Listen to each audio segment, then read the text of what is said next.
মনে আছে বেশ 2-3 মাস আগে একটা ভিডিও করেছিলাম আপনাদের জন্য, ওই যে ঘর ভাড়া হইতেছে না বাড়ির সামনে, সরকার রাস্তা বড় করতেছে, তো তো সরকার রাস্তাঘাট ভাঙা চুরা কি এক কাহিনী করছে, তখন তো ভাই ঘর ভাড়াও হয় না, ঘর বেচাও হয় না, মানে বাড়ি বেচাও হয় না। তো সেই বাড়ি বেচার সাইনও আমি আপনাদেরকে দেখাইছিলাম, আর ঘর ভাড়া কেন হইতেছে না সেই সুখ দুঃখের কাহিনী আপনাদের সাথে শেয়ার করেছিলাম। সেই সাথে আপনাদেরকে অনুরোধ করেছিলাম ভাই আপনাদের জজ ভাইয়ের জন্য একটু দোয়া করেন, যারা আমাকে পছন্দ করেন তারাও দোয়া করেন, যারা আমাকে পছন্দ করেন ভাই বড় দোয়া করেন না, তারও একটু দোয়া করেন ভাই। আমি তো এই যে ঘর ভাড়া দিয়ে 2টা পয়সা পাবো, মদও খাবো না ভাই, জুয়াও খেলবো না, নাকি মদও খাবো না, জুয়াও খেলবো না। তো যাই হোক, আপনাদের দোয়াল মহান রাব্বুল আলামিন কবুল করছেন। আজ থেকে 2 দিন আগে আমার বাড়িটা ভাড়া হয়ে গেছে ভাই, শুকর আলহামদুলিল্লাহ, মহান আল্লাহর পাকের কাছে শুকরিয়া আদায় করতে হয়। আর আপনাদের কাছে অনেক কৃতজ্ঞ, আপনারা মানে সরাসরি ফেসবুকে পোস্ট দিয়ে দোয়া না করলেও মনে মনে আপনাদের জজ ভাইয়ের জন্য দোয়া করছেন। তো আজকে সেই ঘটনার উপর, ঘরটা কেমনে ভালো হইলো, কেমনে কি করলাম, তো সেটা 5-10 মিনিটে আপনার সাথে শেয়ার করি। কারণ আগে যেহেতু কান্নাকাটি করছিলাম ঘর ভাড়া হয় না, ঘর ভাড়া হয় না, এখন তো ঘর ভাড়া হয়ে গেছে, তো সেটা শেয়ার না করলে কেমন হয়, তাই না? তো চলেন ভিতরে যাই, তো আমি আপনাদেরকে বলছি। তো বাড়িটার কথা নিশ্চয়ই আপনাদের মনে আছে, ক্যামেরাটা ঘুরে আমি আপনাদেরকে দেখাই। এই যে এখানেই সেই কাহিনীটা হয়েছিল, বুঝছেন? এই অ্যাকচুয়াল ড্রাইভারটা ছিল তখন দেখতে অনেক সুন্দর ছিল, কিন্তু এখন রাস্তাঘাটে কাজ চলছে, তো দেখতে পাচ্ছেন আপনারা ভাঙ্গা চুইরা, তো খুব কাহিল অবস্থা। তো এর জন্য এখন এটা এরকম দেখা যাচ্ছে। আর এই কৃষ্ণচূড়া গাছটার কথা নিশ্চয়ই আপনাদের মনে আছে না, ওই যে এর আগের ভিডিওতে দেখিয়েছিলাম। আর এই হলো বাড়ির সামনেটা। এর আগে আমি বাড়ির ভিতরে ঢুকে তারপরে ভিডিও কইরা, এর আগে যে ভাড়াটিয়া ছিল সেই ভাড়াটিয়া মানে কি বলুম ভাই, সত্যি এত ভালো ভাড়াটিয়া আমার লাইফে পড়ে না। আমি 2014 সাল থেকে ঘর ভাড়া তুলি আর খাই, কিন্তু 2014 সাল থেকে আমি ঘর ভাড়া তুলি আর খাই, কিন্তু এই যে লাস্টে যে ভাড়াটিয়া ছিল এই বাড়িতে, এর মতো এত ভালো ভাড়াটিয়া ভাই আমার লাইফে পড়েনি। তো সেই ভাড়াটিয়ার গুণগান গেয়ে সেই ভিডিওটা আমি করছিলাম, দেখাইছিলাম এই ভাইটা যখন চলে গেছে তখন বাড়িটা কি সুন্দর করে যত্ন করে আমার জন্য রেখে গেছে। তো সেটা মানে দেখার মতো একটা ব্যাপার, যে কারণে আমি আপনাদের সাথে শেয়ার করেছিলাম। তো আজকে দেখেন, এই যে দেখেন চারদিকের কাহিনী অবস্থা। তো এখানে ওই যে মনে আছে আপনাদের ওই যে সেল, প্রপার্টি ফর সেল বা হাউস ফর সেল, এখানে একটা সাইন ছিল, সেটা উঠে নিয়ে গেছে। আর এখানে ওই যে খুঁটাগুলো দেখতেছেন না, ওই যে এখানে একটা গর্ত আছে, এখানে একটা গর্ত আছে, এখানে একটা গর্ত আছে। তো এখানে হাউস ফর রেন্ট এরকম একটা সাইন ছিল এখানে। তো সেই সাইনটা মনে হয় ভাড়াটিয়েই তুলে নিয়ে গেছে, কারণ সে যেহেতু অলরেডি ঘর ভাড়া নিয়ে গেছে, সাইন তো থাকার কথা না। তো আমি আসলাম সেই সাইনটা তুলে নেওয়ার জন্য, কিন্তু আইটা দেখে ভাড়াটিয়ে নিজেই তুলে নিয়ে গেছে। তো এখন কেমনি কি হইলো পুরো ব্যাপারটা আমি সংক্ষেপে আপনাদেরকে বলি। গত 2 দিন আগে, বুঝছেন, গত 2 দিন আগে এক মহিলা আমারে কল করলো। এক মহিলা কল করে বলতেছে যে জজ ভাই আপনার মনে একটা বাড়ি আছে এই ওয়েস্ট প্রাইস ব্লুবার্গ, যে এই জায়গাটার নাম আর কি সাউথ ওয়েস্ট ফ্লোরিডাতে, আর সিটি নাম হলো নর্থ পোর্ট। একটা বাড়ি আছে, কী অবস্থা, ভাড়া দিবেন নাকি? তাহলে আমি বললাম ভাড়া দিব নাকি লেখা ভাই, খালা ভাড়া দিব নাকি লেখা, বয়স আমার খালার মতো, বুঝছেন, বেশ বয়স্ক মহিলা। তো আমি বললাম যে খালাম্মা ভাড়া দিব নাকি, ভাড়া দেওয়ার জন্যই তো আমি 3-4টা মাস ধরে ওয়েট করতেছি, তো কেমনি কি, তো আসেন দেখেন করেন, দেখেন পছন্দ হয় কিনা। তো দেখি খালাম্মা আমার টাইম দিল, 2 দিন আগের কথা বলতেছি, যে তো তো চলেন যাই, গিয়ে আপনার বাড়ির ভিতরটা একটুখানি দেখি কেমনি কী অবস্থা। তো খালা আইলো, খালা বাড়ির ভিতরটি তো দেখলো, বাড়ি তো ভিতর অপূর্ব সুন্দর, যেটা আমি আগের ভিডিওতে আপনাদেরকে দেখাইছি। আজকে এখন তো ঘর ভাড়া, তো আমি তার ভিতরে গিয়ে দেখাতে পারি না, এটা অন্যায় এবং এই দেশে অবৈধ।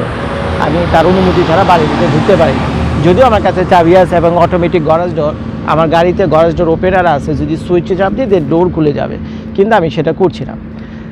তো এখন আসলো, তো খালারে ভাড়া দেখালাম, খালাম্মারে বাড়ির ভিতরটা দেখালাম। তো খালাম্মা বাড়ির ভিতরটি তো দেখে দেখে তো মহা খুশি, যে মাস্টার বাথরুম, তারপরে মাস্টার বেডরুম দেখে তো মহা খুশি। তো যাই হোক, খালাম্মা পছন্দ হয়েছে। এখন খালাম্মা ঘর ভাড়া নেওয়ার জন্য পাগল হয়ে গেছে। এর ভিতরে কিন্তু 3-4 মাস ধরে আমি ভুগতেছি, বুঝছেন, দুশ্চিন্তা, ঘুমাই না, আমি মাথা চুলো করে যেতে চাই যে বাড়ি ভাড়া না হলে কেমনে চলবে। প্রত্যেক মাসে, প্রত্যেক বছর ভাই $5,000-6,000 এটা প্রপার্টি ট্যাক্স আমাকে দিতে হয়। প্রত্যেক বছর $5,000-6,000 প্রপার্টি ট্যাক্স। তো এখন এত টাকা পাবো কোথায়? যদি ঘর ভাড়া হয় তো ভালো, সেই ঘর ভাড়ার কিছু অংশ প্রপার্টি ট্যাক্স দেবেন, অন্য অন্য বিল বাট্টা আছে সেগুলো দেবেন, আর বাকি কিছু পয়সা আপনি খাইবেন। কিন্তু ঘর যদি ভাড়া না হয় তাহলে কেমনি কি? তো যাই হোক, আমি তো ভাই উৎপাইতা বসে দিয়েছি, দেখি খালা কোনো মতে রাজি হয় কি না। আর খালার যে ব্যাকগ্রাউন্ড আছে, ব্যাকগ্রাউন্ড চেক ছাড়া তার কারণে ভাড়া দিতে পারেন না আপনি, বুঝছেন। ব্যাকগ্রাউন্ডটা ভালো থাকতে হইব, খালার কাছে পয়সাও থাকতে হইব।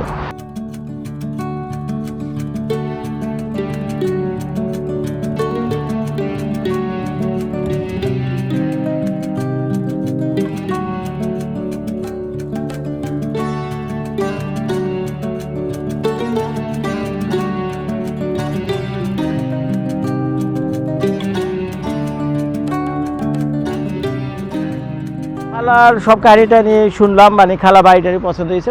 আমি বললাম যে খালা এখন বসেন, অনেকক্ষণ তো বাড়ি দেখছেন, এবার কাজের কথা বলি। এবার কাজের কথা বলতে খালা বুঝলো।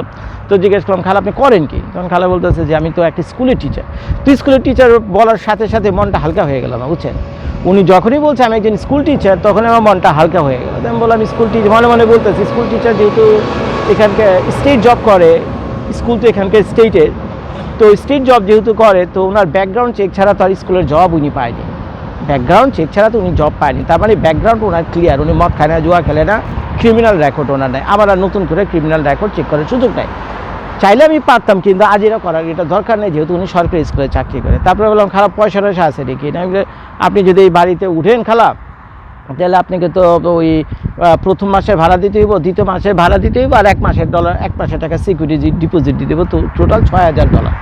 2,000 যদি ঘর ভাড়া হয়, তো $2,000 ঘর ভাড়া আমি এটা দিচ্ছি, বুঝছেন। তো খালা বলতেছে যে না কোনো সমস্যা নাই, আছে আমার কাছে পয়সা আছে। তো আমি কি আপনার কাছে পয়সা আছে তো প্রমাণ দেখান, খামাখা আপনার কাছে মনে মনে করতেছে পয়সা করি নেই, কিছু নেই, ফাও পেঁচাল পারতেছে ভাই, আমারও তো সময়ের ভ্যালু আছে। তখন দেখি খালার শার্ট করে তার ব্যাংকের স্টেটমেন্ট বাই করছে সেলফোনের ভিতরে। আমি কি খালা আপনি যে আগে যে বাড়িতে থাকতেন ভাড়া, কতদিন ছিলেন ভাড়া? কয় আমি এখানে 2 বছর ছিলাম।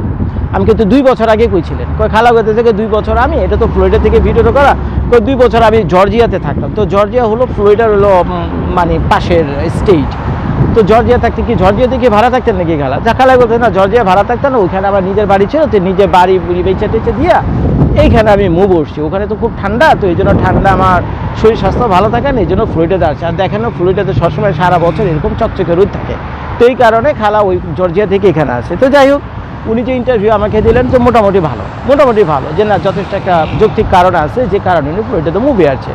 তারপরে ব্যাকগ্রাউন্ড চেক, ক্রিমিনাল রেকর্ড, বুঝছেন, পুলিশ ওনার ধরছিল কিনা, ড্রাগ খায়নি, এগুলো আমি জিজ্ঞাসি। তো জিজ্ঞেস করলাম যে খালা আপনার খালু কয় না তোমার খালু তো হয়েছে, তোমার খালু তো আমার ছেড়ে চলে গেছে বহুদিন আগে। তো খালু ছেড়ে চলে গেছে, তো আমি পার্সোনাল ব্যাপার আর জিজ্ঞেস করিনি। খালু ছেড়ে চলে গেছে, তো বুঝছেন বিয়ার শাদী হয়েছিল, ডিভোর্স হয়েছে, তো আমি আর ঘাটাঘাটি করি না। তো আমি বলি খালা বাড়ি তো বিরাট বড় বাড়ি, ভিতরে যেটা দেখতেছে, তো খালা আপনার সাথে থাকবো কি? তো আমি আছি আর আমার 2টা ফস্টার চাইল্ড আছে, বুঝছেন। ফস্টার চাইল্ড মানে পালক নিয়েছে 2টা বাচ্চা, তো সেই বাচ্চা নিয়েছে এখান থেকে। তো আমি দেখলাম বাচ্চাগুলি দৌড়াদৌড়ি করতে, যেমন এমন শয়তান বাচ্চাগুলো যা বলার মতো না ভাই। আমি যখন বসে ওনার সাথে কথা বলতেছি, ওই বাচ্চাগুলো ডয় টান দেওয়া খুলে এই করে, সোফার উপরে জুতা লয়ে লাফালাফি করতেছে, মানে ওদিকে ডিগবাজি মারি করে, সে করে বহুত ঝগড়া, বুঝছেন। মানে কিছু বলতেও পারি না, সহ্য করতে পারি না, বুঝছেন, কারণ ঘর ভাড়ার কথাবার্তা চলতেছে। তো যাই হোক, আমি আর কিছু বলিনি। তো বলার পর তারপরে বললাম যে ঠিক আছে খালা, সব কিছু ঠিক আছে, তো এক কাজ করেন, বিকাল আমার দোকানে আসেন। আমার দোকানে এখান থেকে আবার 7 মিনিট দূরে, 7-8-10 মিনিট দূরে আর কি। তো যাই হোক, খালারে বললাম বিকালবেলা আসেন, পয়সাটা চলে আসেন দোকানে বসে, ওখানে ওই লিজের যে ফর্ম আছে ওইটা ফিল আপ করি, প্লাস আপনার ওই অ্যাপ্লিকেশন বাড়ির ভাড়া নেওয়ার জন্য একটা অ্যাপ্লিকেশন ফর্ম আছে। সো সেই অ্যাপ্লিকেশন ফর্মে আপনাকে সই করতে হইব, তারপরে ওই বাড়ির লিজ পেপারে সই করবেন, তারপরে বাস টাকা টোকা দিবেন, হয়ে যাবে, চাবি আমি আপনাকে দিয়ে দেবেন। দিন দেখে খালা আইলো, ক্যাশ টাকা নিয়ে, আমি তোর বাড়িতে নিয়ে কাজে চলে গেছি। তো আপনাদের ভাবির সাথে দেখা হয়েছে, তো আইসা টাকা টোকা দিয়া চাবি টাবি নিয়ে তারপরে ওইখানে গেছে। তো এইখানে যে পুরো ভাড়াটা দিলাম, বুঝছেন। তো আমি সংক্ষেপে আমি আপনাদেরকে বলে দিই যে খালা টোটাল আমার প্রতি মাসে $2,000 করে দিবে। তো প্রথম মাসে ভাড়া দিচ্ছে $2,000, তারপরে প্রথম মাসে ভাড়া দিয়ে সে ঘরে উঠছে। আর যে মাসে সে ঘর ছেড়ে চলে যাবে, সেই মাসে তার ভাড়া দিতে হবে না। তো ওইটা হলো আরও $2,000 দিছে। আর $2,000 দিয়েছে হলো সিকিউরিটি ডিপোজিট, যাতে এই বাড়ির কোনো ভাঙচুর হলে বা নষ্ট ক্ষতিগ্রস্ত হলে ওই সিকিউরিটি ডিপোজিট থেকে আমি প্লাস মাইনাস করতে পারি। এটা হলো ফ্লোরিডার নিয়ম, বুঝছেন। ফার্স্ট মান্থ, লাস্ট মান্থ আর 1 মান্থ ইকুয়াল সিকিউরিটি ডিপোজিট। আর $300 নিয়েছিল পানি ডিপোজিট, কারণ এখানকার পানি তো সরকারি পানি, আর পানির এটা আপনি ব্যক্তিগত নামে ট্রান্সফার করতে পারবেন না, ভাড়াটিয়ার নামে পানি ট্রান্সফার করা যায় না। ইলেকট্রিক বিল, তারপরে ইন্টারনেট, এগুলো আপনি ভাড়াটিয়ার নামে ট্রান্সফার করা সম্ভব, কিন্তু পানিটা সম্ভব না। তো যার ফলে পানির জন্য সে আলাদা $300 সিকিউরিটি ডিপোজিট নিয়ে রাখছে, কারণ এখানে পানির অনেক বিল আসে, এবং 2-4 মাস যদি পানির বিল সে না দেয় $500-700 হয়ে যাবে, ইভেন $1,000 হইতে পারে। পানি কাটতে অনেক টাকা বিল এসে করবে। তো এর জন্য আমি ওই আর $300 নিচ্ছি। তো টোটাল খালা আমার $6,300 দিচ্ছে আপনাদের দোয়ায়। তো $6,300 আমি বুঝে পেয়েছি। আর বাড়িও ভাড়া দেওয়া হয়েছে। খালা তো মনে হয় বাড়িতে নাই, যেহেতু খালার গাড়ি দেখা যেতেছে না বাইরে। খালা যেহেতু স্কুলে চাকরি করে, এখন যে টাইমে আমি আসছি সম্ভবত সেই স্কুলই আছে, হয়তো আসতে, বুঝছেন। তো আমি তো আসছিলাম মোটামুটি এই যে আমার এই সাইন তুলে নেওয়ার জন্য, সেখানে হাউস ফর রেন্টের বিশাল বড় একটা সাইন ছিল, তো সেটা তুলে নেওয়ার জন্য। দেখি তো খালায় তো নিজে দেখি তুলে লয়ে গেছে। তো যাই হোক, খালার পরে আমি বললাম না যে সাইনটা লয়ে গেছো, সাইনটা তো আমার আবার লাগবে, কারণ সে যদি আমার ঘর ভাড়া ছেড়ে চলে যায়, তখন তো আবার নতুন করে আমার ভাড়া দিতে হবে। তখন তো আমার আবার এই সাইনটা লাগে। তো বাড়ির চারপাশটা আমি একটু দেখাই আমি আপনাদেরকে, এর আগে আমি দেখাইছি, তারপর আবার আর একটু দেখা দিই যে ঘাসও অনেক বড় হয়ে গেছে। খালার আজকে টেক্সট মেসেজে বললাম যে খালা এক কাজ করেন, ঘাসটা কাইটা সুন্দর টুন্দর করে ছবি টবি তুলে পাঠিয়ে দেন, বুঝছেন, ঘাস কাইটে সুন্দর ছবি তুলে আমারে পাঠায় বেশ ভালোই বড় সড়ো হয়েছে ঘাস, এই আর কি। তো চারদিকের অপূর্ব সুন্দর পরিবেশ। আসলে এই রাস্তাটা যখন ঠিক হয়ে যাবে না, বুঝছেন, রাস্তাটা যখন কমপ্লিট হয়ে যাবে, এত অপূর্ব সুন্দর রাস্তা হবে যা বলার মতো না। সরকার ওই আমার পাঠিয়েছে, তো চিঠিপত্র পাঠিয়েছে, সেখানে ডিজাইনও পাঠিয়েছে যে রাস্তাটা কীরকম হবে। তো দুই সাইডে 6 ফিট হাঁটার রাস্তা, তারপরে এই যে এখান থেকে এখন তো এক লেনে, এখন তো 2 লেনের রাস্তা না, 2 লেনের রাস্তা হয়ে যাবে 4 লেনের রাস্তা, তারপর লাইটিং টাইটিং দেওয়া কঠিন অবস্থা করে ফেলবো, তখন তো বাড়ির ভ্যালুও বেড়ে যাবো, বাড়ির ভ্যালুও বেড়ে যাবো। কিন্তু এখানে সরকারি কাজকর্ম এত ধীরগতিত হয় যা বলার মতো না। এই রাস্তাটা বানাইতে 1 বছর তো অলরেডি হয়ে গেছে, এই যে খোঁজাখুঁজি চলতেছে, আর কয় বছর লাগে আল্লাহ মাহবুদ জানে, বুঝছেন, আর কয় বছর লাগে আল্লাহ মাহবুদ জানে। তো এখন তো যাই হোক, 1 বছরের জন্য উনি লিজ নিয়েছে, কাগজপত্র ওইভাবে করা। তো যা হোক, একটা বছর দেখে রাস্তা কত দূর কাজ কী হয়, দোয়া করেন যাতে রাস্তার কাজটা তাড়াতাড়ি শেষ হয়ে যায়। যদি রাস্তার কাজটা শেষ হয়ে যায়, এটা তো $2000 ভাড়া দিয়েছে, কম করে হলো ফালাচর হলে এটা $2500 ভাড়া দেওয়া সম্ভব। কিন্তু এখন এই রাস্তার এই কাহিনীর জন্য গাড়া মানে খুদ্দামুদ্দে একাকার করে ফেলাইছে রাস্তা, তো যার ফলে ভাড়া দিতে পারতেছে না। আর যদি রাস্তা কমপ্লিট হওয়ার পর বাড়ি বেচার জন্য দেয় না, তো চোখ বন্ধ করে কানার ভাই অন্ধ, এটা মনে করেন $3,30,000 বা $3,50,000, মানে চোখ বন্ধ করে যে কেউ কিনে নিয়ে যাব। কিন্তু এখন বেচতেও পারতেছি না, কারণ এই যে রাস্তাঘাটের কারণে। তো যাই হোক ভাই, ভিডিওটা শেয়ার না করে আমি শান্তি পাইতেছিলাম না, বুঝছেন। গত 2 দিন ধরে চিন্তা করতেছি এরকম একটা এই ভিডিওটা করা দরকার, কারণ আপনারা অনেক দোয়া করছিলেন আমার জন্য এই বাড়িটা যাতে বিক্রি হয়ে যায় অথবা তাড়াতাড়ি ভাড়া হয়ে যায়। তো যাই হোক, বেচা হয়নি। তো আমি মার্কেট থেকে এই বাড়ি আবার তুলে নিছি, এখন তো ভাড়া হয়ে গেছে। তো ভাড়া কেমনি দিলাম, কোন খালারে দিলাম, কেমনি কী অবস্থা, তো টুকটাক আপনাদের শেয়ার করে মনটা একটু হালকা হয়ে গেল, জাস্ট এই আর কি, বুঝছেন। তো ভাই, ভিডিওটা দেখার জন্য অনেক ধন্যবাদ, দোয়া করেন আমাদের জন্য।